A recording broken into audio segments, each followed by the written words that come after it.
జగన్ ఇంటి వరకు ప్రభుత్వ నిధులతో డబుల్ లేన్ రోడ్డును నిర్మించారు.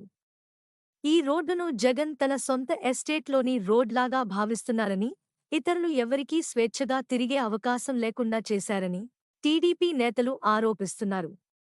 జగన్ సీఎంగా ఉన్నప్పుడు అక్కడ నివాసం ఉన్నవారి ఇళ్లను తొలగించి, వారికి ప్రభుత్వం నుంచి నష్టపరిహారం ఇప్పించి, రోడ్డు వేశారని ఆరోపణలు ఉన్నాయి. జగన్ సీఎం హోదాలో తన క్యాంప్ ఆఫీసు కోసం కోట్లాది రూపాయల ఖర్చు పెట్టారని, ప్రభుత్వ వ్యయంతో కొన్న ఫర్నిచర్ వినియోగిస్తున్నారన్న ఆరోపణలపై ప్రభుత్వం ఆరా తీస్తుంది. ఇంటి చుట్టూ నిర్మించిన ప్రహరీ గోడపై ఇనుప ఫెన్సింగ్ కోసం పెట్టిన కోట్ల రూపాయల ఖర్చు, సోలార్ ఫెన్సింగ్, ట్రాన్స్ఫార్మర్లు, యూపీఎస్ ఏర్పాటుకు 3.63 క్రోర్స్ ఖర్చుపై అధికారులు ఆరా తీస్తున్నారు.